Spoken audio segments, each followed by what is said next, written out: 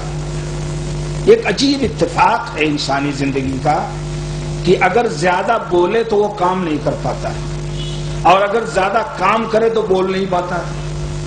تو پہلے تقریریں کرتا تھا خوب لچھے دار 4 گھنٹے کی، یہاں بھی پتہ نہیں وہ مولانا عبدالعزیز کرنولی وغیرہ آئے تھے، اور بھی 4 مینار کے پاس خلوت میں جس میں ابراہیم مسقطی وغیرہ سب آئے تھے، وہ محمد عبدالرؤف صاحب ایک رہتے تھے، ان سب لوگوں کی کوشش سے یہاں اسی طرح سے اسی گارڈ میں ہر جگہ پروگرام ہوئے، کتب خانہ محمدیہ میں جو 4 مینار کے بغل میں ہے ان سب میں پروگرام ہوئے، اور اس وقت گویائی تھی، جس میں دم تھا، نوجوانی کی عمر تھی 30 سال سے لے کر کے 35-40 سال کی عمر تک۔ اب تو بوڑھا ہو گیا، 67-68 سال کی عمر ہو گئی، سانس کی تکلیف الگ، دمے کی، دل کی تکلیف الگ، پراسٹیٹ کی تکلیف الگ، جگر کی تکلیف الگ، اور کئی تکلیفیں ہیں۔ اللہ تعالیٰ ان تکلیفوں کو گناہوں کا کفارہ بنا دے اور توفیق عطا فرمائے کہ ان تکلیفوں کے ساتھ جیتے جیتے کچھ دین کا کام کر لے جاؤں۔ تو تب جوانی تھی، ہر جگہ 4 گھنٹے 5 گھنٹے کی تقریریں لوگ سننا چاہتے تھے، اور کشمیر وغیرہ میں جاتا تھا تو اور اب تو کیفیت یہ ہے کہ کسی صورت سے آدھا گھنٹہ پون گھنٹہ چلوں گا اگر تو تھک جاؤں گا۔ آج وادی حدیث میں معہد علوم الحدیث کہیے یا معہد الکتاب والسنہ کہیے، جو کچھ بھی نام دیجئے آپ، اس میں آہستہ تھوڑی دیر میں تکان سی محسوس ہو گئی اور کھانسی آنے لگی۔ تو اب وہ صورت نہیں رہ گئی، نہ وہ توقعات آپ لگائیے جو عزیزان گرامی نے آپ کے سامنے توقعات رکھ دی ہے۔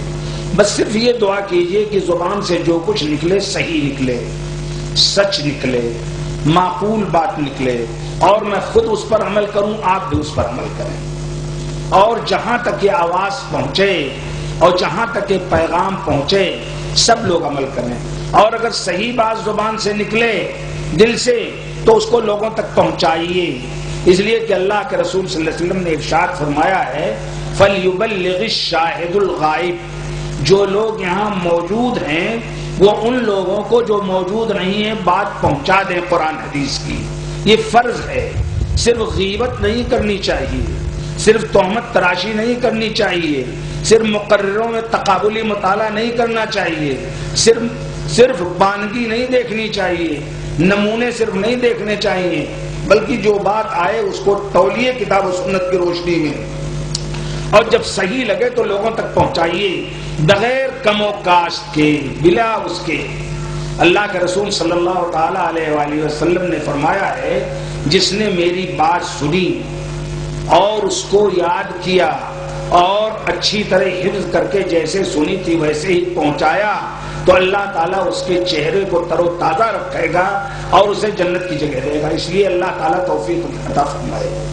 میں نے آپ کے سامنے کوئی عنوان اپنی طرف سے نہیں رکھا، ایک عنوان جس کا فون پر تذکرہ آیا اور مجھے خط بھی بھیجا گیا کہ ہندوستان کی سرزمین میں ہندوستان کی آزادی کے لیے علماء کتاب و سنت، علماء سلف یا علماء اہل حدیث یا علماء اہل سنت جو بھی نام رکھیے، عباراتنا شتیٰ وحسنک واحد وکل الی ذاک الجمال یشیر، ہماری عبارتیں، ہمارے ورڈ، ہمارا ایڈیم مختلف ہے، لیکن حسن جو ہے اصل اسلام کا اور اصل مضمون کا وہ ایک ہی ہے، اور جب جتنے بھی نام ہیں سب اسی حسن اور اسی خوبی کی طرف اشارہ کرتے ہیں۔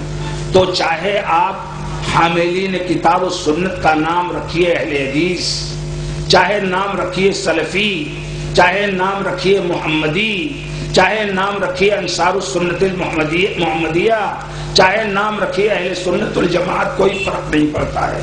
جہاں تک اصولت پھیر کی بات ہے کہ جو لوگ قبروں پر سجدہ کرتے ہیں اور کتاب و سنت اور غیر اللہ سے مدد مانگتے ہیں اور کتاب و سنت سے انہیں کچھ لینا دینا نہیں ہے، جو کچھ اپنی پیروں سے سنتے ہیں اس پر چلتے ہیں.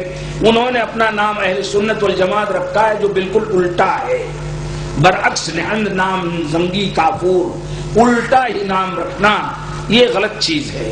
اہل سنت والجماعت کا مطلب یہ ہے کہ وہ لوگ جنہوں نے حضرت رسول اکرم صلی اللہ تعالی علیہ وآلہ وسلم پر اتری ہوئی وحی جلی یعنی قرآن پاک اور رسول اکرم صلی اللہ علیہ وسلم نے اپنے عمل سے، اپنے ارشاد سے، اپنے فرمان سے جو چیز بتا دی، سنت جو آپ کا طریقہ ہے عبادات میں، احکام میں، اس قرآن اور سنت کو لے کر اور سنت کو جس طرح سے صحابہ کرام نے برتا، اس کو اپنایا، اس پر چلے، اور جس کے بارے میں اللہ کے رسول صلی اللہ علیہ وسلم نے فرمایا ہے خیر القرون قرنی ثم الذین یلونہم ثم الذین یلونہم، بہتر زمانہ میرا زمانہ ہے، اس کے بعد ان لوگوں کا جو ان کے میرے بعد آئیں گے، اس کے بعد ان لوگوں کا جو صحابہ کے بعد آئیں گے.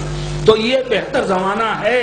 اور اللہ کے رسول صلی اللہ علیہ وسلم نے فرمایا ہے من یعش منکم فسیرى اختلافا کثیرا، جو میرے بعد زندہ بچے گا وہ بہت زیادہ اختلافات دیکھے گا. ایسے موقع پر علیکم بسنتی، تم میری سنت کو پکڑو اور میرے خلفائے راشدین کی سنت کو عضوا علیہا بالنواجذ، دانت سے پکڑ لو اس کے اچھی طرح اور مخالفت ان کی نہ کرو. تو اہل سنت والجماعت وہ ہیں جو تین صدیوں میں جو طریقہ تھا یعنی اللہ کے رسول کے دور. دیکھیے صاحب، آپ میرے سامنے بیٹھے بات نہیں کر سکتے، میں مریض ہوں، میری آواز بھی رودھی ہوئی ہے، اگر سامنے کا مخاطب ہی بات کرے گا تو میں کیسے بات کر پاؤں گا؟ اللہ کے رسول صلی اللہ علیہ وسلم نے فرمایا ہے ایک بات سن لیجیے، جمعے کے خطبے میں اگر کوئی بات کہہ رہا ہے اور آپ کہیں گے چپ ہو جاؤ، کہیں چپ ہو جاؤ، تو تب بھی آپ گنہگار ہوں گے. بات کرنے والا تو گنہگار ہوگا، آپ کہیں گے چپ ہو جاؤ تو بھی گنہگار ہوں گے. تو اب آپس میں اگر آپ لوگ کہنا شروع کر دیں گہرے بھائی نہ بولو، تب تو پورا مچھلی بازار ہو جائے گا مکمل طور پر. اس لیے جو جہاں بیٹھا ہے وہاں بیٹھا رہے. تو عرض یہ کر رہا تھا کہ جو کچھ صحابہ کرام رضی اللہ عنہم اجمعین اور خیر القرون جس طرح کا اسلام تھا، آپ یہ بتائیے حضرت امام ابو حنیفہ رحمۃ اللہ علیہ، اللہ تعالیٰ ان کو اعلیٰ علین میں جگہ دے، ان کے اجتہادات کا اجر عطا فرمائے. 80 ہجری میں پیدا ہوئے، 80 ہجری میں، اور 110-120 کے قریب وہ جوانی کو اور پختہ عمر کو پہنچے. تب طالب علمی سے نکل کر استاذیت کے صف میں آئے 120-130 تک. امام شافعی، امام مالک رحمت اللہ علیہ 90 کے بعد پیدا ہوئے. امام شافعی رحمت اللہ علیہ 150 ہجری میں پیدا ہوئے، اور امام احمد بن حنبل رحمت اللہ علیہ تقریباً 195 میں کب پیدا ہوئے؟ کوئی صاحب ہیں؟ لیلی یعنی اولو الاحلام والنہا کا یہی مطلب نہیں، غلط یاد ہے. بہرحال امام احمد بن حنبل امام شافعی کے بعد پیدا ہوئے. یہ بتائیے امام ابو حنیفہ جب سن 80 ہجری میں پیدا ہوئے، یعنی اللہ کے رسول کی وفات کے 70 سال بعد، امام شافعی اللہ کے رسول کی وفات کے تقریباً 140 سال کے بعد، امام مالک اللہ کے رسول کی وفات کے تقریباً 80 سال بعد، 82 سال بعد، اور امام احمد بن حنبل تقریباً 100 کچھ سال کے بعد. تو اس کے پہلے اسلام کی کیا شکل تھی؟ صحیح بات بتائیے. کہیں آپ نے دیکھا کہ اللہ کے رسول نے اپنی ولادت کا دن منایا ہو، یا اللہ کے رسول نے حضرت ابراہیم علیہ السلام کی پیدائش کا دن منایا ہو، یا حضرت اسماعیل علیہ السلام کی پیدائش کا دن، یا حضرت موسیٰ علیہ السلام کی پیدائش کا دن، یا حضرت عیسیٰ علیہ السلام کی پیدائش کا دن؟ کہیں آپ نے دیکھا ہے؟ قرآن اللہ کے رسول فرماتے ہیں میری قبر کو عید نہ بناؤ، یعنی یہاں جمگھٹا نہ کرو، یہاں میلہ نہ بناؤ. تو اب 80 ہجری کے پہلے اور 154 ہجری کے پہلے اور 93 ہجری کے پہلے اور 180-89 کے پہلے کون سا اسلام تھا آخر اس وقت؟ جب امام ابو حنیفہ رحمۃ اللہ علیہ پیدا ہی نہیں ہوئے تھے تو کوئی حنفی کیسے ہوتا اس دور میں؟ امام شافعی جب پیدا ہی نہیں ہوتے تو کوئی شافعی کیسے ہوتا؟ امام مالک پیدا ہی نہیں ہوئے تھے تو کوئی مالکی کیسے ہوتا؟ امام احمد بن حنبل رحمۃ اللہ علیہ پیدا ہی نہیں ہوئے تھے کوئی حنبلی کیسے ہوتا؟ امام داؤد ظاہری پیدا ہی نہیں ہوئے تھے تو کوئی ظاہری کیسے ہوتا؟ تو اس کے پہلے جو اسلام کی شکل تھی وہی خیر القرون کی شکل ہے. جو لوگ اس اسلام پر ہیں وہی اہل السنت والجماعہ ہیں. میں تفصیل پہ نہیں جاؤں گا، یہ موضوع ایسا ہے کہ کسی وقت آپ لوگ اگر پروگرام کبھی کریں کسی قاعدے کے ہال میں تو لیکچر کی شکل میں اس پر مختلف ادوار کے بارے میں تاریخ ڈالی جائے، جب وہ بیان دیا جائے تاکہ وہ نوٹ ہو، طلبہ پڑھیں، دوسرے دن آئیں سوالات جوابات کریں تاکہ اچھی طرح گفتگو ہو اور لوگوں کے دل و دماغ میں پہنچ جائے. لیکن اس جگہ جہاں آپ نے ایک اجلاس کیا ہے وہ بھی صاحب اگست کی مناسبت سے کیا ہے، معاف فرمائیے گا، یہ 15 اگست جو یوم آزادی ہے ہمارا، کیا آزادی ملی ہے ہمیں؟ مادر پدر آزادی ملی ہے. مادر پدر ننگے ہو گئے ہیں، ہم تمام برائیاں جتنی ہیں ان سب میں آزاد ہیں.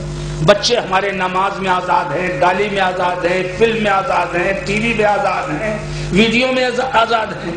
ہم لوگ آزاد ہیں، سگریٹ بیڑی میں آزاد ہیں، شراب کباب میں آزاد ہیں، فضول خرچی میں آزاد ہیں، قبر پرستی میں آزاد ہیں، سب میں آزاد ہیں. یہ کوئی آزادی ہوئی؟ ہندو یہاں کی جو اکثریت ہے کس چیز میں آزاد ہوئی؟ انگریزوں کے دور میں تو ایک حیا بھی تھی، تھوڑی سی شرم حیا تھی، ایک رد عمل تھا کہ انگریز اس طرح ہے تو ہم کو سنبھل کے چلنا چاہیے. اب بتائیے ہم کیا آزاد ہیں؟ اور ہمارے بزرگوں نے جو آزادی کی جد و جہد کی تھی کیا اسی لیے کی تھی کہ یہی سب ہوگا؟ 5 وقت کی نماز بھی ہمارے بچے نہیں پڑھتے، ہم نہیں پڑھتے، ہم آزاد ہیں. یہ کون سی آزاد ہے؟ تو دین سے آزادی ہوئی، یہ تو اخلاقیات سے آزادی ہوئی، یہ تو صحیح کلچر سے آزادی ہوئی، یہ تو صحیح ثقافت سے آزادی ہوئی. یہ کوئی آزادی تھوڑی نہ ہوئی. بہرحال آپ نے جو پروگرام رکھا ہے اس میں آپ نے پوچھا ہے کہ میں بتاؤں کہ جماعت اہل حدیث یا علماء سلف نے اس ملک کی آزادی میں کتنی قربانیاں دی. اس لیے میں کسی اور طرف نہیں جا پاؤں گا، بہک نہیں پاؤں گا. رات کا وقت ہے، تقریباً 9:30 ہونے جا رہے ہیں. میرا خیال ہے کتنا بجے؟ کیا ٹائم بھائی؟ 9:30 ہونے جا رہے ہیں. اگر ہم اس وقت تقریر لمبی کریں، گفتگو لمبی کریں، سوال جواب کی مجلس کریں تو مشکل یہ ہے کہ دہن کا ذکر کیا کیجئے، یا سر ہی غائب ہے گریما سے. ہم سوئیں گے اور فجر کوئی نہیں پڑھے گا. تو ایسی تقریر جس کے لیے فجر کی نماز غائب ہو جائے، جس کے بارے میں رسول اکرم صلی اللہ علیہ وسلم نے فرمایا ہے کہ سب سے بوجھل نماز میری لوگوں پر وہ فجر کی ہے اور عشاء کی ہے. عشاء اس لیے کہ وہ لوگ عشاء کے وقت جا کر کے مشاعرے کرتے تھے، مجلسوں میں بیٹھتے تھے، شراب پیتے تھے، تو عشاء پڑھنے کی نوبت ہی نہیں آتی تھی، تجارت میں مصروف رہتے تھے اور رات بھر جاگ کر صبح سو جاتے تھے تو فجر غائب ہو جاتی تھی. میں کبھی کبھی مثال دیتا ہوں کہ ہماری صورت یہ ہوگی جیسے ہم اچکن پہن لیں حیدرآبادی شیروانی اور نیچے انڈرویئر بھی نہ ہو. اگر نماز نہ پڑھیں تو یہی صورت تو ہوگی، ہمارا جسم ہی ننگا رہے گا. تو بہرحال بہت لمبی تقریر بھی نہیں کی جا سکتی. اگر کوئی موقع ملا تو ان ذمہ داران سے میں کسی کا نام نہیں لینا چاہتا، لیکن ذمہ داران سے میں کہوں گا کہ کسی وقت ایسا پروگرام بنائیے. ویسے میرے پاس وقت بھی نہیں ہے، میں لیکن تمام علماء ہیں، تمام سمجھدار لوگ ہیں، کسی کو بلائیے اور جس موضوع پر چاہیے گفتگو کیجیے. بیرکس ہے، بیرک فوج کی رہنے کی جگہ ہے. ہندوستان میں سب سے لمبی حکومت نظام کی ہوئی. اب وہ کیسی تھی، کیا کیا کیفیت تھی، اس میں مبارز الدولہ کی تاریخ کیا ہے، خود نظام کی تاریخ کیا ہے اور کیا کیا صورت ہے، میں اس دور میں نہیں جانا چاہتا.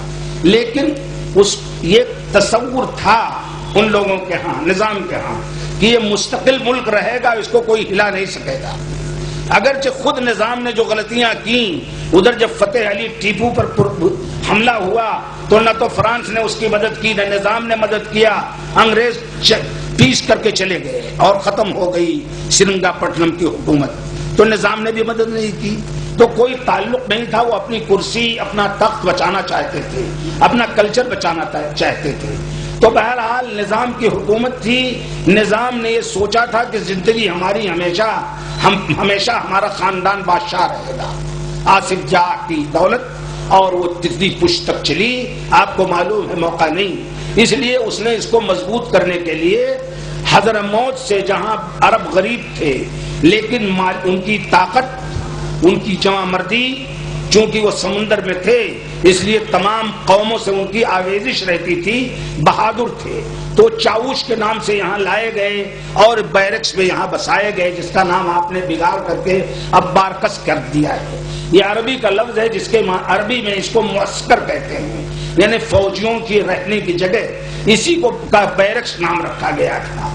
اب یہاں جب عرب رہتے ہیں، اصلاً جو عرب آئے کسی وقت، تو جب آئے تھے تو جیسے عرب کیرل میں گئے کیرل کے ساحل پر، جیسے عرب گئے سورت کے ساحل پر، جیسے عرب گئے مدراس کے ساحل پر، جیسے عرب گئے دیبل کراچی کے ساحل پر، اسی طریقے سے عرب یہاں ساحل نہ صحیح اس کی مدد سے نظام کی طلب پر یہاں آئے۔ تو عرب جب آئے تو ان کے پاس دین تھا، ان کے پاس ان کی اپنی زبان تھی، ان کے پاس ان کا اپنا کلچر تھا، ان کے پاس اپنی تندرستی اور عافیت تھی، ان کے پاس اپنی طاقت تھی۔ جب آئے تو دین کے اجالے کے ساتھ آئے تھے، دین کے پیغام کے ساتھ آئے تھے۔ آپ کو شاید معلوم نہ ہو، ابھی طبیان جو پرچہ ہمارے ہاں نکلتا ہے اس میں کسی انگریز مصنف، کسی ہندو مصنف کا انگریزی میں مضمون تھا، اس کا ترجمہ ہم نے اپنی بیٹی سے کرایا ہے کہ یہاں اسلام تاجروں کے ذریعے آیا۔ تو تاجر جو وہاں بصرہ اور کوفہ کی بندرگاہ سے چل کے آتے تھے وہ پورے طور پر صرف مال نہیں لاتے تھے کہ وہ مال لاتے ہوں یہاں بیچنے کے لیے، یہاں آتے تھے ناریل خریدتے تھے، ناریل کی رسیاں بنا کر اس سے بوریاں سلواتے تھے اور اس میں ناریل بھر کر، گرم مسالہ بھر کر، مرچ بھر کر، چائے بھر کر، یہ سب کا سب کالی کٹ وغیرہ کے ساحل سے لے کر کے جاتے تھے اور وہاں تک کوچین تک، اور لے جا کر کے وہاں یورپ کی منڈیوں میں بحر احمر کے راستے سے اتارتے تھے اور یورپ کا سامان لا کر کے یہاں ہندوستان میں بیچتے تھے۔ تب ہندوستان بر صغیر پاک ہندوستان تھا، اس میں نہ کوئی پاکستان تھا نہ کوئی بنگال تھا، پورے طور پر ہندوستان تھا۔ وہ لاتے تھے تو تجارت کے ذریعے وہ آئے۔ ایسے ہی یہ جو لوگ آئے چاوش، یہاں کچھ تو آئے نظام کی خدمت کرنے کے لیے، یہ سوچ کر کے نظام مسلمان حکمراں ہے، آئے اور کچھ ہونے کے ساتھ تاجر آئے۔ میں عرض کروں گا تم سے بیرکس کے دوستو یا بارکس کے دوستو، میرا تو جی چاہتا تھا کہ تم سے عربی میں گفتگو کروں اگر عربیت باقی ہو، اس لیے کہ عربی ہمارے دین کی زبان ہے، قرآن کی زبان ہے، حدیث کی زبان ہے، ہمارے رسول صلی اللہ علیہ وسلم کی زبان ہے، تو عربی میں بات کروں۔ میں نے پوچھا تھا ابھی شکیل بھائی دیانی کا فون آیا تھا تو میں نے پوچھا کہ یہ لوگ عربی بولتے ہیں، تو کہا نہیں 2-4% بولتے ہوں گے، اور نہیں یہ بھی بقایا ہے وہ لوگ جن کے ہاں عرب آتے ہیں شادیاں کرنے کے لیے یا تجارت کے لیے، ایسے بمبئی میں بھی آتے ہیں۔ بمبئی میں آل بقائی، آل الزامل، آل البسام بہت بڑی تعداد میں ہے۔ جب آئے تھے تو بہت بڑی تجارت کرنے آئے تھے، اور اب ان کے ہاں دین بھی نہیں رہا، اب وہ بھی قبر پرست ہو گئے، نعوذ باللہ من ذالک۔ اور یہاں بیرکس میں بھی مجھے جہاں تک اندازہ ہے کہ یہاں بیرکس سب کا مرکز ہے۔ اللہ کا فضل ہے کہ کتاب و سنت کا مرکز بھی بن رہا ہے، رب العالمین اس مرکزیت کو باقی رکھے۔ تو بیرکس کے دوستوں میں تم سے یہ کہتا ہوں، تم جب آئے تھے تو کیا لے کر آئے تھے، اور اب یہاں کیا کر رہے ہو؟ صرف یہ کہ کچھ عرب آئے تو ان کی شادیاں کر دو اور اس میں مہر وہر تک ٹھیک سے نہ دلاؤ، اور یہ کرو آ کر کے عرب فاسق فاجر شرابی آئے ان کو بھی لڑکیاں دلا دو غریبوں کی۔ نظام حیدرآباد نے جو تہذیب یہاں ایجاد کی تھی اور جس طرح کا نظام تھا اس میں تمام خاندان غریب ہو گئے تھے شاہی خاندان کے علاوہ۔ اب ان خاندانوں کی لڑکیوں کو اٹھا کر کے سونپو اور وہ خاندان مجبور ہے گھوڑے جوڑے کے ڈر سے کہ اپنی لڑکیوں کو دے دے۔ کیا یہی کام ہے؟ نہیں، اگر نہیں ہے تو تم کو پھر لوٹنا پڑے گا اپنے دین کی طرف۔ اردو میں، انگریزی میں، عربی میں، جس زبان میں بھی تم کو مہارت ہو اس میں لوٹو اور قرآن کا مطالعہ کرو، حدیث رسول کا مطالعہ کرو، سنت رسول کا مطالعہ کرو، صحابہ کرام کی زندگیوں کا مطالعہ کرو، اپنے اسلاف کی زندگیوں کا مطالعہ کرو، اپنے ماضی کا مطالعہ کرو، تاکہ یہاں بیرکس میں بیٹھ کر پھر سے اسلام کو زندہ کرو، شرافت کو زندہ کرو، انسانیت کو زندہ کرو، غیرت کو زندہ کرو، شہامت کو زندہ کرو۔ ایک اپیل چھوٹی سی یہ کرنا تھی مجھے، لیکن بہرحال تو عرض یہ کر رہا تھا۔ کہاں سے بات چھوٹی ہے بھائی؟ چھوڑیے، میں نے یار کتنی مرتبہ کہا کوئی صاحب بیٹھیں اور سوچیں۔ کوئی صاحب ایسے نہیں ہے جو کوئی بات سوچ کر کے بتا سکتے ہیں؟ ہاں، اس موقع پر میں نظام الدولہ کے جو دوسرے بھائی تھے، مبارز الدولہ، جو حضرت مولانا ولایت علی صادق پوری، حضرت مولانا محمد علی رام پوری اور وغیرہ کے ذریعے یہاں پورے طور پر کتاب و سنت پر عامل ہو گئے اور انگریزوں نے ان کو یہیں گولکنڈہ کے قلعے سے گرفتار کر لیا۔ میں اس تاریخ میں نہیں جانا چاہتا کہ حیدرآباد کی تاریخ کتنی عظیم ہے ملک کی آزادی کے سلسلے میں۔ تمہارے بزرگوں نے سب سے زیادہ قربانیاں دی ہیں ہندوستان میں، 3 جگہ کے لوگوں نے سب سے زیادہ قربانیاں دی ہیں۔ ایک تو صادق پور پٹنہ، جس کا پرانا نام صادق پور تھا، وہ اور اس کا وہ پورا پوربی بیلٹ، راج محل، مالدہ اور اسی طریقے سے کلکتہ کا پورا بیلٹ۔ اور دوسری قربانیاں ایسٹ بیلٹ نے دی ہیں، جس کو کہتے ہیں نارتھ آرکاٹ، حیدرآباد، اس میں بھی گولکنڈہ، اور تیسرا بہت بڑی قربانیاں تیسری دی ہیں نواب ٹاؤن نے، جن کے ہاں حضرت مولانا ولایت علی صادق پوری، حضرت مولانا عنایت علی صادق پوری، سید احمد رائے بریلوی، شاہ اسماعیل دہلوی۔ میں ان لوگوں کو شہید نہیں کہتا اس لیے کہ اللہ کے رسول نے کسی کو شہید کہنے سے روکا ہے۔ جس کو اللہ کے رسول نے شہید کہا ہے صرف اس کو شہید کہوں گا۔ تو سید احمد رائے بریلوی کو لوگ سید احمد شہید کہتے ہیں، شاہ اسماعیل کو شاہ اسماعیل شہید کہتے ہیں۔ ایک مرتبہ میں نے کوئی خط لکھا تھا بہت اہم قسم کا مولانا ابو الحسن علی میاں ندوی کو، اس میں اتفاق سے شہید نہیں لکھا تو اتنا غضب آلود ہو گئے کہ خط لکھا کہ کیا شہادت اتنی بھی آپ نہیں دے سکتے؟ ان کو میں کیا دوں گا؟ اللہ تعالیٰ شہادت کا فضل دے گا، شہادت ایک فضل ہے، جسے چاہے اللہ تعالیٰ دے۔ اللہ کے رسول صلی اللہ علیہ وسلم کے سامنے کسی نے آ کر کے کہا کہ فلاں نے اتنا جہاد کیا، پشتے کے پشتے لگا دیے اور شہید ہو گیا، تو اللہ کے رسول نے فرمایا کیسے کہہ رہے ہو شہید ہو گیا؟ جا کر کے اس کا انجام دیکھو۔ آخری انجام یہ ہوا کہ جب وہ درد کی ٹیس برداشت نہیں رکھ کر سکا تو اپنی تلوار رکھ کر کے خود اپنی گردن کاٹ لی، خودکشی کی موت مر گیا۔ تو شہادت وہ ہے جسے اللہ تعالیٰ شہید قرار دے دے، جسے رب العالمین جس کی عبادت قبول کر لے۔ اس لیے کسی کو نہ تو سید قطب کو، نہ فتح علی ٹیپو کو، نہ نواب سراج الدولہ کو، کسی کو شہید نہیں کہہ سکتے آپ۔ شہید وہی ہے جو اللہ کے رسول نے جس کو شہید قرار دیا ہو، جو اللہ کے علم میں شہید ہو، جو اپنے رسول کی زبانی کہلایا ہو۔ تو عرض یہ کر رہا تھا کہ ایک بیلٹ تو یہ تھا ساؤتھ کا، اور اس بیلٹ سے آگے لگ کر کے دوستو یہی اتنا نہیں ہوا۔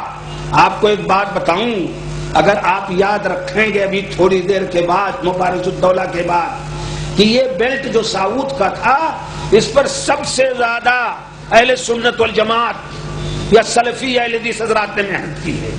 آپ کو شاید معلوم ہو ایک بہت بڑا خاندان پنجاب کا تھا، لاہور کے قریب ایک شہر ہے قصور، وہاں کے بہت بڑے عالم تھے حضرت مولانا عبد القادر قصوری رحمۃ اللہ علیہ، جن کی 1942 میں وفات ہوئی، اور وہیں کے دوسرے عالم ان کے بھائی عبداللہ قصوری تھے۔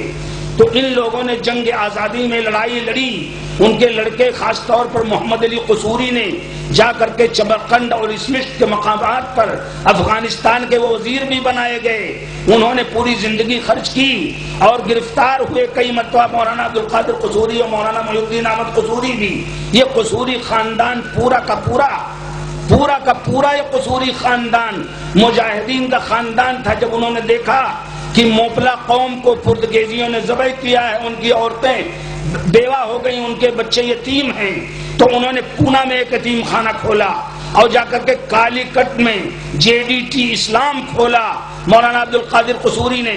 مولانا محمد علی قصوری چمڑے کی تجارت کرتے تھے، اور وہ چمڑے کی تجارت سے 1 لاکھ روپیہ تو مولانا آزاد کو دیتے تھے جنگ آزادی کے لیے، اور بہت بڑی رقم اپنے بھائی محی الدین احمد قصوری اور اپنے چچا عبداللہ قصوری کو دیتے تھے، تاکہ وہ لوگ پونا میں اور اسی طریقے سے کالی کٹ میں دعوت و تبلیغ کا سلسلہ باقی رکھیں۔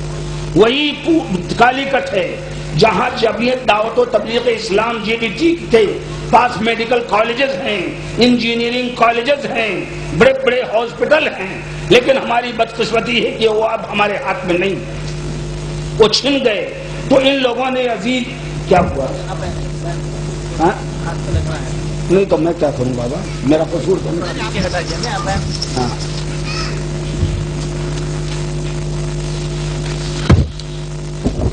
تو یہ پورا کیرل تک موبلا قوم کی تاریخ آپ کو معلوم ہوگی کس طرح، اور موبلا قوم کا ہی واقعہ نہیں ہے، ایک عجیب واقعہ ہے جو ہمارے کم لوگوں کو معلوم ہے۔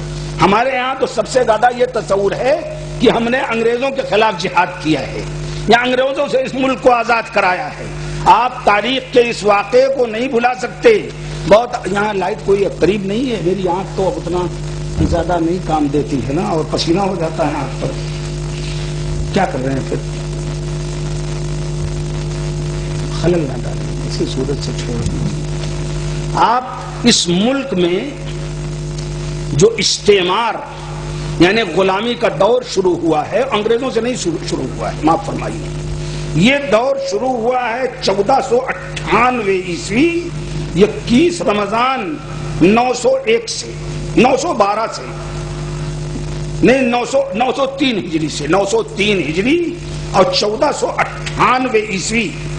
یہ اس وقت کی بات ہے جب پرتگیزی 4 کشتیوں کو لے کر چلے اور ان کو ایک عرب نے مدد دی، اور وہ 4 کشتیاں لے کر کے مالبار کے ساحل کالی کٹ کے قریب 10 کلومیٹر کی دوری پر رکے اور پھر جہاز سے اتر کر کے کالی کٹ میں چھا گئے۔ یہ پرتگیزی تھے، پرتگال کے تھے، اور بہت ظالم، یہ انگریزوں سے کہیں زیادہ ظالم تھے۔ 4 استعمار دنیا میں ہوئے ہیں۔ ایک تو فرانسیسی استعمار، سب سے احمق اور ظالم استعمار فرانسیسی ہے، جس نے الجزائر کو ذبح کر دیا، تونس کو تباہ کر ڈالا، اور پورے طور پر نیپولین بوناپارٹ کے دور میں آ کر کے مصر کو تباہ کیا۔ یہ ایک استعمار تو فرانسیسیوں کا ہے جو یہاں بھی آیا۔ دوسرا استعمار انگریزوں کا ہے۔ انگریزوں کے ہاں سیاست میٹھا بول کر کے پوری دولت کو ہتھیا لینا اور سونے کی چڑیا کو اٹھا لے جانا، یہاں کی ساری دولت بٹور کر کے اٹھا کر کے تخت طاؤس سمیت لندن میں پہنچا دینا، یہ انگریزوں کی سیاست تھی۔ لیکن انگریزوں کے کافی پہلے، انگریزوں کی تاریخ تو شروع ہوئی ہے 1757 سے، جب پلاسی بنگال کے میدان میں نواب سراج الدولہ سے انگریزوں کی ٹکر ہوئی، اور وہیں سے نواب علی وردی خان اٹھ کر کے آئے جو سلطان ٹیپو کے باپ تھے، اور انہوں نے آ کر کے سرنگا پٹنم اور بنگلور اور میسور کو اپنا مرکز بنایا، اور 1799 میں وہ لڑائی انگریزوں کے ساتھ لڑی، اور اس موقع پر سلطان ٹیپو نے ایک تو نظام حیدرآباد سے مدد مانگی، دوسرے فرانسیسیوں سے مدد مانگی، لیکن کسی نے مدد نہیں کی، اور سلطان ٹیپو بے دردی کے ساتھ قتل کر دیے گئے، اور ساؤتھ میں انگریزوں کا تسلط ہو گیا۔ تو پہلا داخلہ جو ہوا انگریزوں کا نہیں ہوا ہے، سب سے پہلا پرتگیزیوں کا ہوا ہے 1498 میں یا 903 میں۔ 903 رمضان کا مہینہ تھا، 28 رمضان، اور 1498 20 مئی کی تاریخ تھی، 20 مئی کی تاریخ تھی 1498، جب یہاں پرتگیزی کسی عرب کی رہنمائی میں 4 جہاز لے کر مالبار کے ساحل پر کالی کٹ کے 10 کلومیٹر اندر گھسے، اس ڈر سے کہ کہیں اگر ہم آئے تو ہمیں جلا نہ دیں یہاں کے لوگ جو عرب بھی ہیں اور بھی ہیں۔ چنانچہ اس کے بعد وہ گھسے، اور پھر اس کے بعد انہوں نے شرارت شروع کی۔ پرتگیزیوں کے بعد ولندیزی آئے، فرانسیسی آئے، انگریز آئے، ان میں آپس میں لڑائی ہوئی، چپکلش ہوئی، اس چپکلش میں پرتگیزی نکال دیے گئے۔ لیکن پرتگیزیوں نے مالبار کو تباہ کر ڈالا۔ پرتگیزی اتنے ظالم تھے کہ وہ لڑکیوں کو کھڑے لڑکیوں کے ساتھ زنا کرتے تھے اور اپنے آدمیوں کے ذریعے زنا کراتے تھے۔ پوری افریقہ کی تاریخ پرتگیزیوں کی شر پسندی سے بھری ہے۔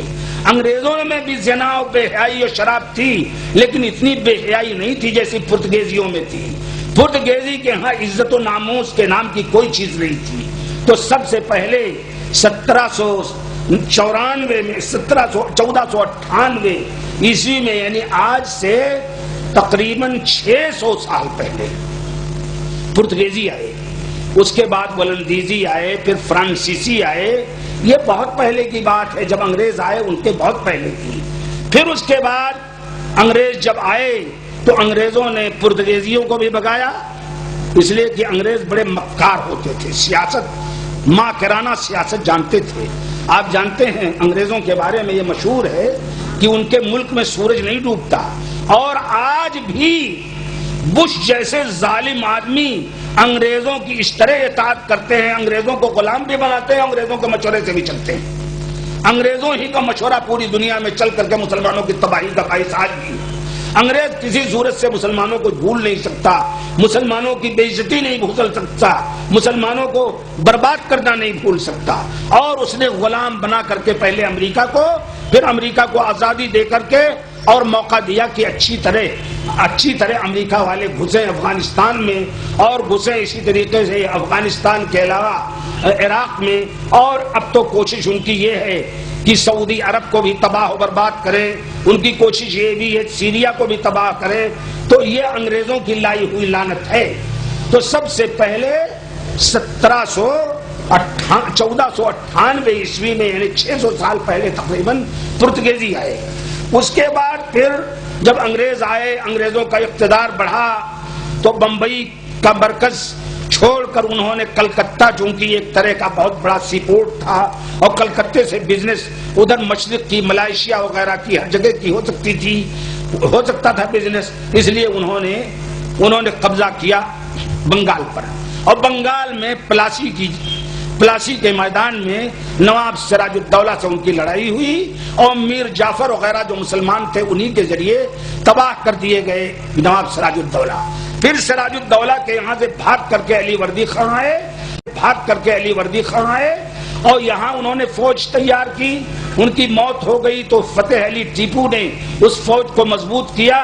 پھر انگریزوں نے وہاں پلاسی میں جیسے فتح حاصل کی تھی، کوشش کی کہ اب ساؤتھ کو بھی اپنے قبضے میں کر لیں. اگر وہ میسور کو، سرنگا پٹنم کو کنٹرول کر لے جائیں تو اس کے دکن کیرل اور اتر پورا بنگلور اور طرف یہ پورا کا پورا تمل ناڈ اور آندھرا سب ان کے دستبرد میں آ جائے گا.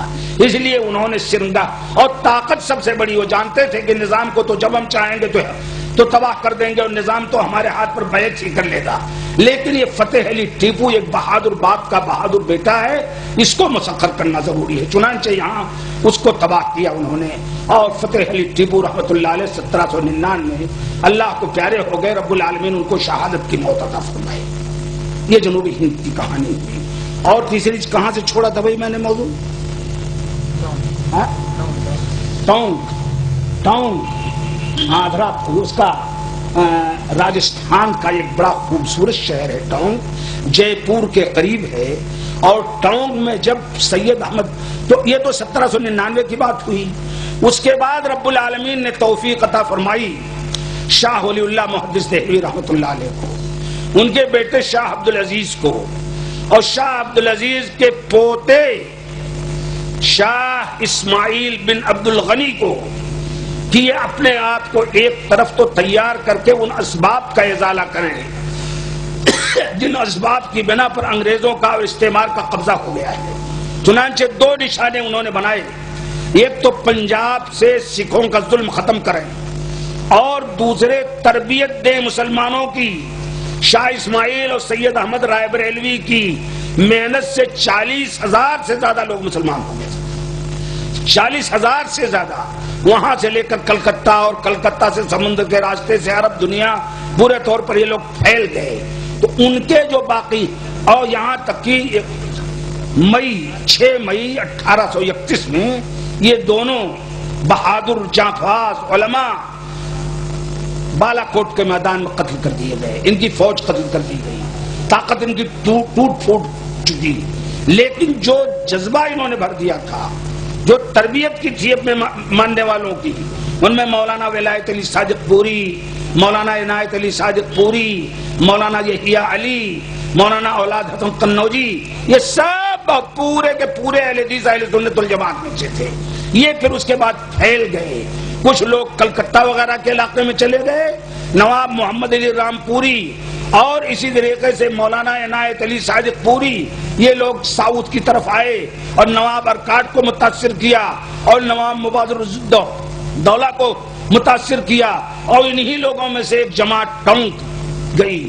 اور ٹونک جیسے یہاں مبارز الدولہ پر اثر ڈالا تھا اور پٹنہ میں علماء صادق پور جو صادق پور کے نواب تھے ان پر اثر ڈالا تھا، اسی طرح ٹونک کے بادشاہ اور استھانہ کے بادشاہوں پر اثر ڈال کر کے ان کو کتاب و سنت کا تابع بنایا. اور وہاں باقاعدہ ٹونک میں ایک جگہ قائم کی گئی جس کا نام ہے قافلہ. جیسے آپ کے ہاں یہ ہے اسی طرح قافلہ جتنے مجاہدین سرحد سے لوٹ کر آتے تھے وہیں رہتے تھے. آج بھی وہ قافلہ موجود ہے اور اس کی شہرت موجود ہے اور وہاں سے سب سے زیادہ جنگ آزادی کی لڑائی ہوئی. تو اس طرح سے 1826 سے لے کر 1831 تک سید احمد رائے بریلوی اور ان کے عالم ساتھی شاہ اسماعیل جو قائد تھے اس تحریک کے، جس کے بارے میں مولانا آزاد کہتے ہیں کہ شاہ ولی اللہ کے بعد کوئی اور مرد میدان نہیں ہوا شاہ اسماعیل کی طرح. میں اس تفصیل میں نہیں جانا چاہتا، نہیں تو یہ تقریر نہیں ہوگی، ایک محاضرہ ہو جائے گا، ایک اسپیچ ہو جائے گی. اور یہاں لوگ اس لیے بیٹھے ہیں کہ کچھ سنیں. اگر میں پڑھنا شروع کروں تو یہ پورا ٹوٹ بھرا ہوا ہے، نہ تو آپ اتنا سمجھ پائیں، نہ تو میں اتنا سمجھا پاؤں گا اور نہ اتنی محنت کر پاؤں گا. تو عرض یہ کر رہا تھا کہ پھر یہاں یہ لوگ اور وہاں ٹونک میں وہ لوگ اور صادق پور میں ان کا صادق پور کا پورا خاندان مکمل جو شاہی خاندان تھا. صادق پور میں تو یہ ہوا کہ انگریزوں نے چونکہ مولانا ولایت علی صادق پوری اور علامہ عنایت علی صادق پوری اور مولانا یحییٰ علی اور مولانا احمد اللہ صاحب بہت جاندار قسم کے انقلابی تھے. موجودہ دور کے ان انقلابیوں کی طرح نہیں جو حکومت الہیہ کا نام لے لیکن داڑھی بھی نہ رکھ پائیں، لیکن توحید و سنت پر بھی نہ چل پائے، جو کسی صورت سے قبر پرستی کی مخالفت بھی نہ کر سکیں، کسی طرح ٹی وی اور ویڈیو کے بارے میں دو لفظ نہ کہہ سکیں، اخبارات میں چمکیں. نہیں، ایسا نہیں. علماء اہل حدیث نے اس وقت قربانیاں دی ہیں جب آزادی کا نام اتنا بڑا جرم تھا کہ آزادی کا نام لیتے آدمی قتل کر دیا جاتا تھا. حضرت مولانا ولایت علی صادق پوری اور مولانا عنایت علی صادق پوری جو وہاں کے بادشاہ تھے، ان کا پورا مکان، پوری دولت مکمل طور پر عین عید کے دن ڈھا دی گئی اور ان کے قبرستان ڈھا دیے گئے اور ان کو اکثر کو جزیرے انڈمان بھیج دیا گیا. جزیرے انڈمان وہاں سڑتے سڑتے ان میں سے بہت سے مر گئے. تو یہ پوری تاریخ ہے. تو 1831 میں سید احمد رائے بریلوی نے اور اسی طریقے سے شاہ اسماعیل نے ان کے جو عالم ساتھی اور اصل قائد تھے بقول مولانا آزاد کے، وہ پورے طور جس طرح سے انہوں نے جد و جہد کی تھی اس میں جتنا قتل خونریزی ہوئی، جتنی قربانیاں ان لوگوں کو دینی پڑی. میں ایک مثال دیتا ہوں دوستو. حضرت ایک پرچہ وہاں سے نکلتا ہے پاکستان سے، اس کا نام ہے سیارہ ڈائجسٹ. اس میں مجاہدین کی جو قربانیاں تھیں اور جس طرح وہ چمرقند اور اس میں افغانستان کے حدود پر سرحد پر پیسے بھیجتے تھے، اس کی ایک مثال دی ہے انہوں نے کہ مولانا عبدالعزیز رحیم آبادی جن کی وفات 1918 میں ہوئی، تنہا انہوں نے 5 سال میں اس دور کے 40 لاکھ روپے بھیجے. روپے سے مراد شرفی. ایک واقعہ ایک آدمی کا ہے کہ وہ امانت لے کر کے چلا. ان لوگوں کا پورا سلسلہ تھا پٹنہ سے اور دلی میں حاجی علی جان کی کوٹھی ان کا مرکز تھی، وہاں سے وہ روپے لے کر کے چلتے تھے اور جا کر کے کوئی گماشتہ مقرر رہتا تھا اس کو لے جا کر کے دے دیتے تھے کہ تم آگے دے دو، اور پھر وہ وہاں سے آگے دے دیتا تھا. ڈاک کا سسٹم تھا. تو ایک آدمی کے پاس جو دولت اتنی بڑی پہنچی اور پتہ یہ تھا کہ کل ہی انگریز مسلمانوں کی فوج پر چمرقند اور اسوس میں حملہ کرنے والے ہیں، اگر ہتھیار نہ ہوا تو مسلمان ذبح کر دیے جائیں گے، سب کے سب توبالا کر دیے جائیں گے. یہ مجاہد اس کے بعد راستے میں خبر پہنچی، گماشتوں نے خبر دیا کہ پولیس اور CID پورے طور پر تمہارے پیچھے لگی ہوئی ہے، تم کو مار ڈالے گی، اس لیے لوٹ آؤ۔ اس کے ذہن میں یہ تھا کہ اگر میں لوٹ گیا تو روپیہ نہیں پہنچے گا، جب نہیں پہنچے گا تو ہتھیار نہیں خریدا جا سکے گا، اور جب ہتھیار نہیں خریدا جا سکے گا تو سارے مجاہدین قتل کر دیے جائیں گے۔ چنانچہ ایک جگہ ایک درخت کے نیچے بیٹھائیے اور بیٹھ کے اپنی جیب سے چاقو نکالا اور چاقو نکال کے اپنی ایک آنکھ نکال کے پھینک دی، ایک آنکھ پوری بے دردی کے ساتھ قربانی کے جذبے سے قربانیاں پوچھا ہے آپ نے، نکال کے پھینک دی۔ اب جب بڑھا تو سی آئی ڈی کو کوئی ایسا آدمی تو نہیں ملا جس کی دونوں آنکھیں ہوں، یہ تو اندھا ہے، اس لیے پکڑ نہیں سکے اور وہ دولت پہنچی۔ اس طرح قربانیاں دی ان لوگوں نے، سب جا کر کے یہ ملک آزاد ہوا ہے۔ میں کہاں تک اس تفصیل میں جاؤں تو 1831 میں اس واقعے کے بعد ایک طرف تو علماء صادق پور، اور میں آپ کو بتاؤں پھر علماء صادق پور کو ایسے ہی نہیں چھوڑا گیا۔ 1857 کی جنگ آزادی آئی تو اس میں علماء صادق پور، علماء اہل حدیث، حتیٰ کہ میاں نذیر حسین محدث دہلوی رحمت اللہ علیہ کو، ایسے محدث ایسے بزرگ کو جن کا تعلق شاہ عزت سے تھا جو مغل شہزادہ تھا، خطوط پکڑے گئے اور ان کو راول پنڈی کی جیل میں 1 سال کے لیے ڈال دیا گیا۔ نواب صدیق حسن جن کی وفات 1320 میں ہوئی، 1220 سے 1320 تک محدث تھے، نواب صدیق حسن جن کی وفات وہ 1892 میں ہوئی، یعنی 1307 میں ان سے نوابی چھین لی گئی، اور یہاں تک صورتحال ہوئی کہ انگریزوں کے فوجی آئے نواب شاہ جہاں بیگم کے پاس پہنچے۔ جب ان کو نوابی سے الگ کر دیا گیا نواب صدیق حسن خان کو، تو ان کو نواب شاہ جہاں بیگم نے اپنے محل میں، شاہ جہاں محل میں پناہ دے دی، کیونکہ ان کے شوہر تھے۔ انگریزوں کے فوجی جب آئے تو انہوں نے کہا نواب صدیق حسن خان کو ہمارے حوالے کرو، یہ تقریباً 1890 کی بات ہے، حوالے کرو۔ تو بیگم شاہ جہاں بیگم جن کی وفات ہوئی 1901 میں، شاہ جہاں بیگم کو اتنا غصہ آیا کہ اپنی ٹوٹی ہوئی جوتی اٹھا کر کے انگریز فوجی کے سر پہ مارا اور کہا صدیق حسن تجھے نہیں ملے گا، اور کہا صدیق حسن تجھے نہیں ملے گا، یہ جوتی لے کر کے جاؤ۔ یہ میں ایسے نہیں کہہ رہا ہوں، حوالہ جات کی ضرورت ہوگی جب چاہیے تو پورے طور پر دوسروں کے حوالہ جات۔ تو نواب صدیق حسن سے نوابی چھین لی گئی، استھانہ کے نوابوں کو تباہ کیا گیا، صادق پور کے علماء کو جزائر علمان بھیج دیا گیا۔ یہ پوری تحریک 1831 کے بعد پورے طور پر اہل سنت والجماعت، جماعت اہل حدیث اور سلفیوں کے ہاتھ میں ہو گئی۔ دوسرے لوگ ان کے خلاف سازشیں کرنے میں مبتلا ہو گئے اور یہ تحریک چلتی رہی۔ اور موقع نہیں تو میں بتاؤں، مولانا سید احمد برآبادی رحمت اللہ علیہ کی کتابوں سے، غلام رسول مہر کی کتابوں سے، اسی طرح سے پروفیسر خلیق احمد نظامی جو باقاعدہ صوفی تھے ان کی کتابوں سے، اور اسی طریقے سے اور سارے لوگوں کی کتابوں اور تحریروں سے، ڈبلیو ہنٹر کی کتاب سے، انگریزی تاریخوں سے، سب سے نکال کر کے میں بتاؤں کہ کس طرح ان مجاہدین کو تباہ کیا گیا اور کیا کیا صورت ہوئی۔ اللہ تعالیٰ نے توفیق دی تو اس موضوع پر اگر یہ ٹیپ ہوا تو اتروا کر کے میں پھر اسی روشنی میں کوئی اچھا کتابتا لکھوں گا تاکہ آپ لوگوں کے سامنے آئے۔ تو عرض یہ کر رہا تھا کہ اس طرح سے 1831 سے لے کر یہ پورے طور پر آزادی کی جنگ کی لڑائی اہل حدیث حضرات کی طرف منتقل ہو گئی، اہل حدیثوں کی داروگیر ہوئی۔ ڈبلیو ہنٹر نے انڈین مسلمان لکھ کر کے وہابیوں کو پورے طور پر مورد الزام قرار دیا اور سارے وہابیوں کی داروگیر شروع ہوئی، ایک جگہ نہیں 2 جگہ۔ اور آپ سنیے یہ سلسلہ ایسے ہی نہیں چلا، آپ صرف ایک تسلسل سنیے کہ اس کے باوجود انگریزوں نے ان کو نہیں بخشا۔ 1857 کی لڑائی میں ان کی شرکت کی وجہ سے ان کے خلاف سازش کے مقدمے چلائے گئے، ذرا پوچھ کے دیجیے، سازش کے مقدمے چلائے گئے بہت خطرناک قسم کے۔ میں صرف 4-5 مقدموں کی تاریخ سے کرتا ہوں تاکہ آپ سمجھیں کہ یہ 1857 میں جب بہادر شاہ ظفر کی جنگ شروع ہوئی اور اس دور میں علماء اہل حدیث، علماء الہ آباد وغیرہ سب بہادر شاہ ظفر کے پیچھے تھے۔ اسی طریقے سے حضرت میاں نذیر حسین صاحب محدث دہلوی کا ابتدائی جوانی کا دور تھا۔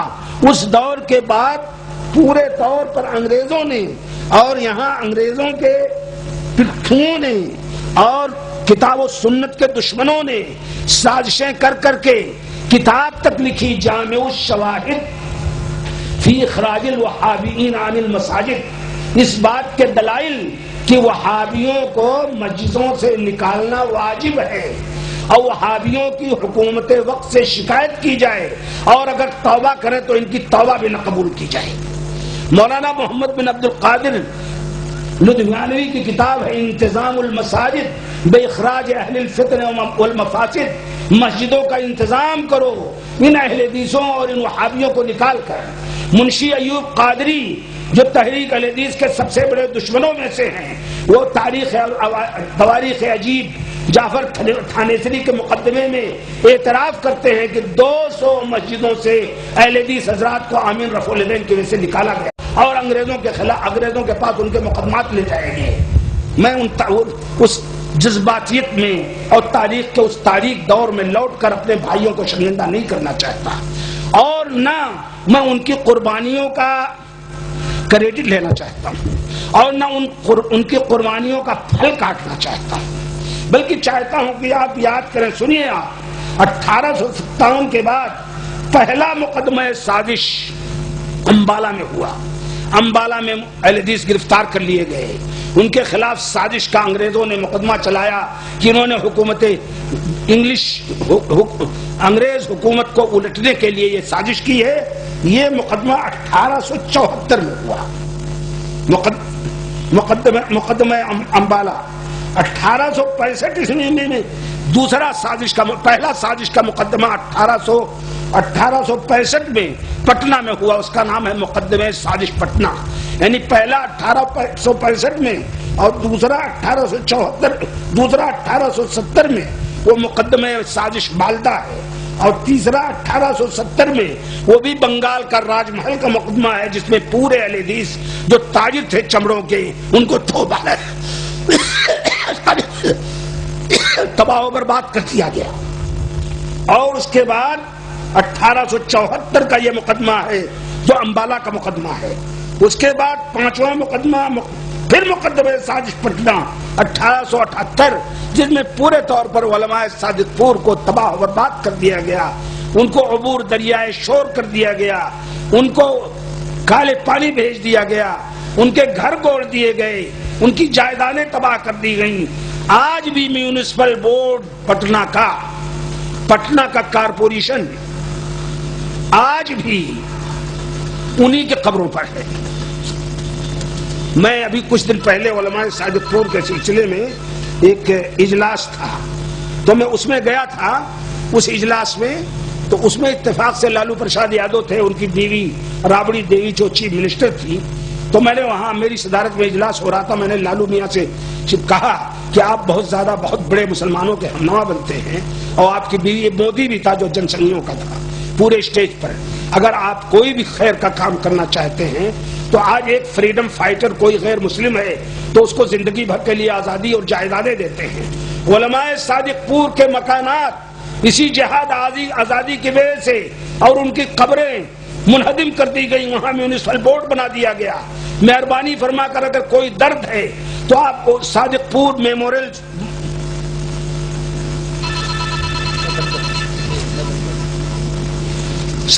میموریل سوسائٹی بنائیے اور بنا کر کے پروفیسر قیام الدین جو اس وقت ہندوستان کے سب سے بڑے مورخ تھے، علماء صادق پور کے تھے، اور پروفیسر امتیاز احمد، اور میں نے پیش کیا کہ 5 افراد پر ایک بورڈ بنائیے اور یہ میموریل سوسائٹی بنا کر کے یہاں ایک بہت بڑی مسجد، یہاں ایک بہت بڑی لائبریری، یہاں ایک بہت بڑا دارالارشاد اور یہاں علماء صادق پور کی تاریخ اور انگریزوں کے مظالم پر ریسرچ کا کام کرائیے۔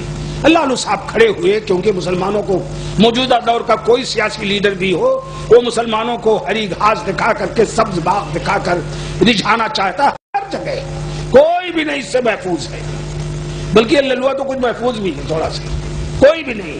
وہ کھڑے ہوئے جوش میں اور کہا کہ میں 15 روز کے اندر اندر یہ کام کر ڈالوں گا۔ اخیر میں مجھے شکریہ ادا کرنا تھا تو میں کھڑا ہوا، میں نے کہا کہ بھائی لالو بھائی، مشکل یہ ہے آپ وہی سیاسی زبان استعمال کرنے لگے، میں آپ کو 1 سال کا وقت دیتا ہوں، 1 سال میں یہ میونسپل بورڈ توڑوا کر کے اور یہاں میموریل قائم کر دیجئے۔ 1 سال نہیں، 2 سال نہیں، 3 سال، اور آج تک 7 سال ہو گئے اس مدت کو، آج تک کوئی چیز نہیں۔ ان کا فون آیا ایک آدھ مرتبہ، گفتگو ہوئی لیکن کوئی حاصل نہیں۔ تو عرض یہ کر رہا تھا یہ سب تباہ و برباد کر دیا گیا. تو پہلا مقدمہ سازش تو چلا 1865 میں پٹنہ کا, اور دوسرا مقدمہ سازش پٹنہ کا 1878 میں, اور راج محل کا 1870 میں, اور مالدہ کا 1870 میں, اور پٹنہ کا تیسرا 1878 میں, اور اخیر میں چلتے چلتے یہ تو 19ویں صدی کی بات ہے, 1920 میں سن لیجئے گا, 1920 میں قاضی کوٹ پنجاب میں قاضی کوٹ کا مقدمہ سازش چلا, جس میں شیخ الاسلام علامہ ابو الوفا ثناء اللہ امرتسری کے نام بھی وارنٹ نکلا. تو وہ سلسلہ جو سازشوں کا شروع ہوا تھا, جو قربانیوں کا شروع ہوا تھا, وہ ختم نہیں ہوا. اور 6 مئی 1831 سے علماء اہل سنت والجماعت, علماء اہل حدیث, علماء سلفیت نے جو قربانیاں دینا شروع کی تھیں وہ پوری 1934 تک باقی رہی. مولانا ولی محمد فتوحی والا اور دوسرے لوگ چبرکنڈ اور اسمتھ اور کنار وغیرہ کے علاقے میں بڑھ کر کے انگریزوں سے ٹکر لیتے رہے, اور وہ ٹکر اخیر تک چلا. لیکن آج کوئی نام لینے والا نہیں ہے. کیوں؟ اس لیے کہ ہم کمزور ہیں, اور نزلہ عضو ضعیف پر گرتا ہے.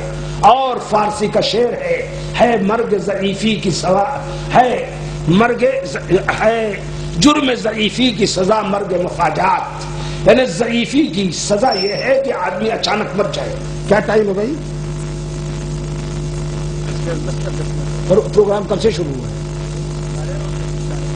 ابھی آدھا ہی گھنٹہ ہوا ہے, 9 بجے سے 1 گھنٹہ ہوا. تو اب ختم کریں یا کیا کریں؟ بیٹھے تو لوگ چاہتے ہیں کہ رات بھر میں اسی طرح بات کرتا ہوں, لیکن میری کیفیت جو ہے صحت کی وہ ایسی نہیں ہے, اس لیے میں نے اشارہ. اچھا ایک بات اور سن لیجئے, جب موقع آیا ہے چلیے کوئی نہیں, جب تک آپ کہیں گے, آپ 11 بجے تک کہیں گے 11 بجے تک, لیکن شرط یہ ہے کہ ایک آدمی بیعت کرے گا کہ وہ فجر کی نماز جماعت سے پڑھے گا. ایک آدمی نے بھی اگر فجر کی نماز جماعت سے نہیں پڑھی تو مشکل ہو جائے گی. آپ کو بتاؤں 1857 عیسوی کے پہلے جب ملک میں آزادی کی لہر اٹھی, میرٹھ کے انقلابی اٹھ گئے, روہیلے اٹھ گئے, بنگال کے انقلابی اٹھ گئے, علماء صادق پور اٹھ گئے, علماء استھانہ اٹھ گئے, تو اس موقع پر جو استفتاء کیا, فتویٰ طلب کیا گیا تھا کہ انگریزوں کے خلاف جہاد جائز ہے کہ نہیں, تو اس فتوے پر یہ دیکھیے واقعات دارالحکومت دہلی اور 1857 عیسوی کے اخبارات, اس میں اس فتوے پر یہ تقریباً 1 2 3 4 5 6 7 8 9 10 11 12 13 14 15 16 17 18 19 20 21 22 23 علماء کے دستخط ہیں.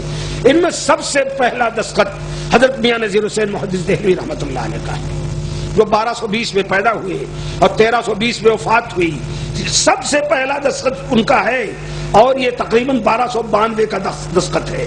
اور یہی اتنا نہیں, وہی نہیں, ان کے جو شاگرد تھے مولانا حفیظ اللہ صاحب, عبدالحق حقانی, سارے شاگردوں نے ان کے دستخط کیا اور یہ فتویٰ دیا. اسی وجہ سے وہ گرفتار کیے گئے 1865 میں, اور لے جایا گیا ان کو راول پنڈی کی جیل میں.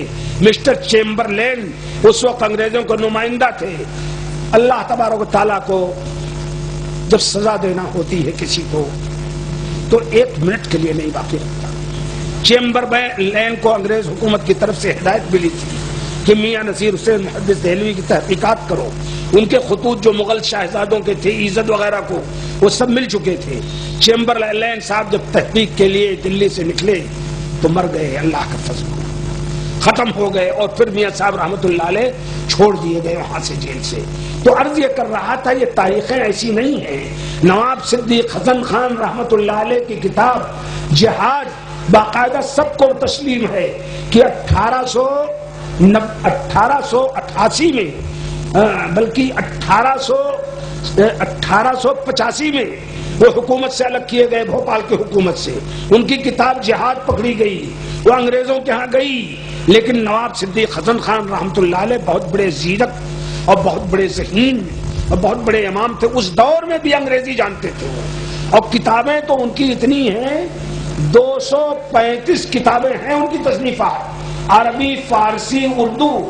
جن میں سے بعض کتابیں بڑی بڑی تختی پر 15 جلدوں میں ہیں، 15 جلدوں میں، جیسے تفسیر ترجمہ القرآن ہے، اور اسی طریقے سے تفسیر فتح البیان ہے، اسی طریقے سے صحیح مسلم کی شرح ہے، 15 جلدوں میں، اور صرف حدیث اور تفسیر نہیں، نحو، صرف، منطق، فلسفہ، کسی چیز میں کمی نہیں، اور پوری ایک ٹیم انہوں نے تیار کر دی، مولانا سلامت اللہ جیراج پوری، مولانا مظہر حسین، یہ کیفیت تھی دوستو۔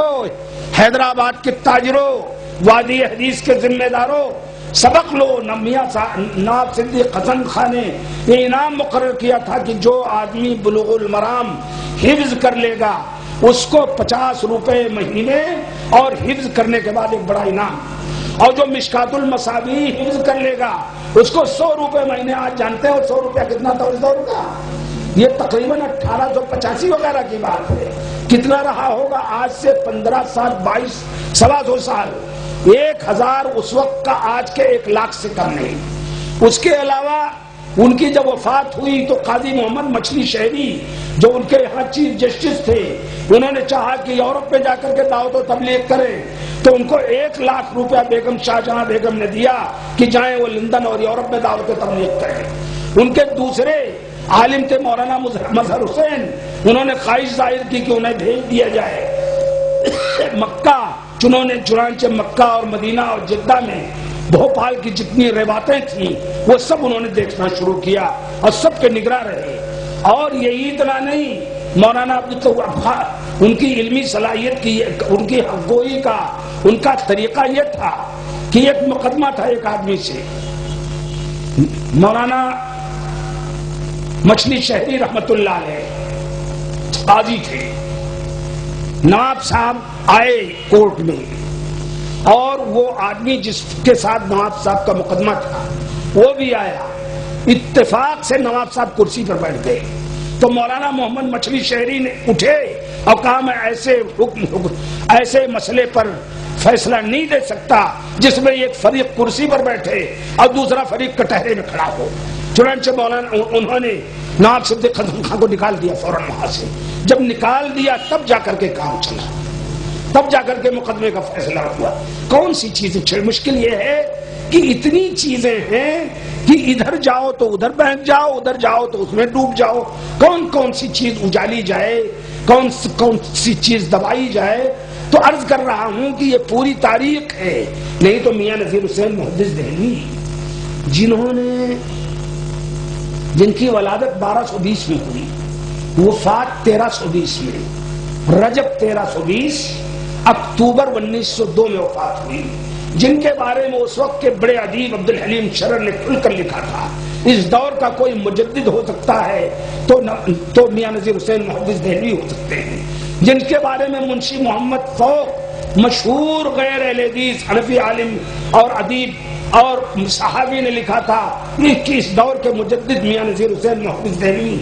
یہ میاں صاحب وہ ہیں، سنیے، کہ انہوں نے 70 سال تک ایک کرائے کے مکان میں بیٹھ کر سنے ہمارے علماء، ہم لوگ جو مدرسے چلاتے ہیں، 70 سال تک کرائے کے ایک کمرے میں بیٹھ کر کے درس حدیث دیا، کوئی ملکیت ان کی نہیں تھی۔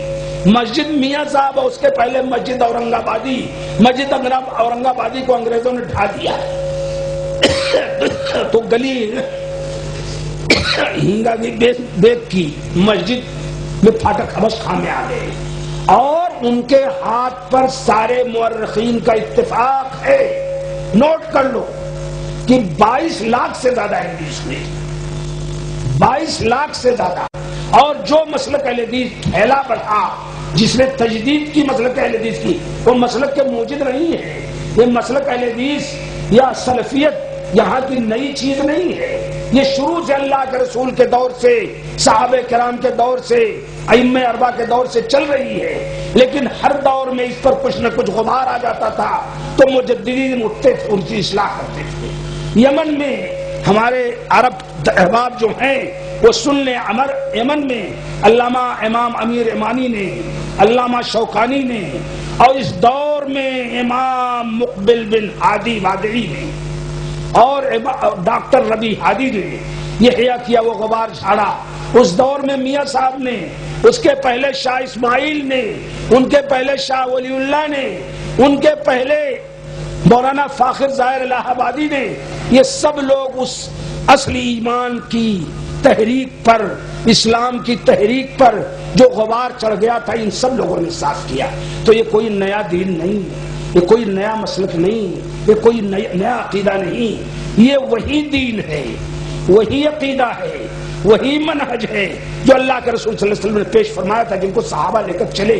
لیکن جب جب اس پر کوئی غبار آیا تو آگے بڑھے مجددین، کبھی ابن تیمیہ کوئی بڑھا، کبھی کوئی ابن حزم بڑھا، کبھی کوئی شوکانی بڑھا، کبھی کوئی ابن قیم الجوزیہ بڑھا، کبھی کوئی نذیر حسین بڑھا، کبھی کوئی صدیق حسن بڑھا، کبھی کوئی مولانا محمد علی رام پوری بڑھا، کبھی کوئی اور بڑھا، اور اس طریقے سے یہ غبار ہٹا. آپ کے حیدرآباد میں نظام کی اطاعت نہیں ہوتی تھی، نظام کی عبادت ہوتی تھی. عبادت جانتے ہیں کس کو کہتے ہیں؟ جس کے سامنے آپ رکوع اور سجدہ کریں.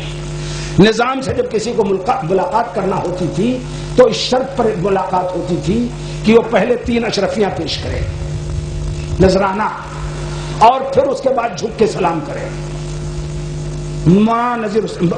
حضرت مولانا ابو محمد یوسف صوتی رحمۃ اللہ علیہ، جن کی وفات 1942 میں ہوئی، وہ آئے، گھسے بالکل شیر کی طرح، نہ اشرفی بھیجی نہ کچھ، السلام علیکم ورحمۃ اللہ وبرکاتہ کہہ کر کے بیٹھ گئے. نتیجہ یہ ہوا کہ ان کے جتنے مخالفین تھے، میں نام نہیں لے سکتا ہوں، حاسد جو تھے، جو ارباب تقلید اور ارباب بدعت تھے، سب نے شکایت کی کہ نواب صاحب آپ کا احترام نہیں کرتا ہے. اور جمہرۃ اللغہ ابن دریت کی جو کہیں بھی تصحیح نہیں ہو پا رہی تھی، انہوں نے تصحیح کی تھی. اس کے مقدمے میں لکھ دیا تھا کہ نظام حیدرآباد نے مجھ سے گزارش کی ہے. اس لیے سب لوگوں نے شکایت کرتے. تو یہ تاریخ ہے یہاں کی. مولانا ابو نعیم عبدالعظیم عظیم آبادی کی کتابیں، نواب وحید الزماں کی کتابیں. تو یہ نواب وحید الزماں بھی میاں نذیر حسین محدث دہلوی کے شاگرد ہیں، اگرچہ ان کے ہاں کچھ لچک ہے، کچھ شیعت ہے تھوڑی سی، کچھ اور بھی غلطیاں ہیں عقائد وغیرہ کے سلسلے میں. اللہ تعالیٰ سب کو معاف کرے. فتوی دی علماء ساجد پور کی تھوڑی سی کہانی آپ نے سنی. یہ 2 چیزیں نہیں ہیں، کون کون سی قربانیاں ذکر کی جائیں. تو شکل جو پیدا ہوئی تھی وہ یہ کہ ہمارے بزرگوں نے پورے خلوص کے ساتھ جد و جہد کر کے یہ قربانیاں دیں تاکہ مسلک زندہ رہے، عقیدہ زندہ رہے، اور انگریزوں کا استعمار ختم ہو تاکہ ہم آزاد ہو کر اپنی عبادت کر سکیں صحیح انداز میں، ہمارے اوپر کوئی پکڑ نہ رہے. چنانچہ اس میں کامیاب ہوئے. انہوں نے جو کچھ کیا اس کا ان کو اجر ملے گا، اور ہم جو کوتاہی کر رہے ہیں اللہ نہ کرے ہمیں اس کا عذاب ملے.